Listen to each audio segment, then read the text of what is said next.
Today, I'm going to walk you through some of the reports within the data sources capability of Atlas. If you click on data sources, you can select the data source that you are interested in exploring and select one of a series of reports. Today, we'll look at the data density report. When the data density report loads, you'll see a series of graphs on the screen. The first graph represents the total number of rows of data by time and by data domain in the OMOP Common Data Model. So here you can see on your x-axis calendar months, and on your y-axis you see the number of records in your data source. And there's a line series for every data domain that we support in the OMOP Common Data Model that includes conditions, drugs, observations, observation periods, procedures, and visits. If you hover over any one particular line, you will see the series that you are represented, the calendar month that's shown, and the number of records in your data source for that domain in that calendar month.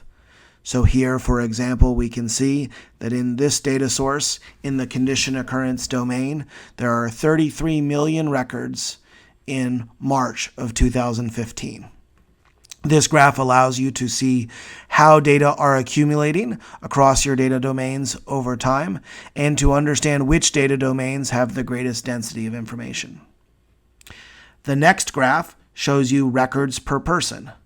Similar to the first graph, this graph is showing you calendar month on the x-axis and showing you a line series for each of the data domains. However, now the y-axis has normalized the counts to be records per person, taking the total number of records as represented in the first graph, but dividing it by a common denominator represented by the number of persons. So here, if I hover over any particular graph, I can get an understanding of the number of records per person in a given data domain for a given calendar month. So here I've highlighted that this source in October of 2015 in the condition occurrence domain has an average of 2.445 records per person.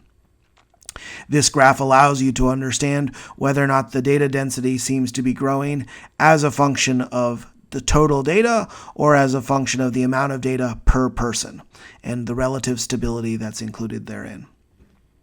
The third graph that's shown on the data density report is concepts per person. And here this is giving you a sense of how much distinct information exists per person across selected data domains. On the x-axis, we show the concept type represented by the different data domains, including conditions, drugs, observations, procedures. And on the y-axis, we're showing you the number of distinct concepts per person.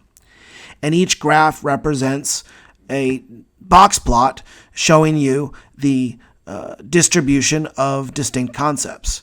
So here on the condition occurrence domain, we can see that the distribution of distinct concepts per person has a minimum of 1 for everybody that's in the condition occurrence table and a maximum of 800, meaning that there is an individual who has 800 distinct concepts in the condition occurrence domain. This provides you the full distribution, including the median, here representing that 50% of patients have 12 or more distinct concepts. The interquartile range represented by a P25 and a P75, as well as an outer range represented by the 10% and the 90th percentile. Each of these box plots can be explored by hovering over them. This concludes our summary of the data density report. For more information about Odyssey, including additional details of Atlas and additional data sources reports, check us out at odyssey.org.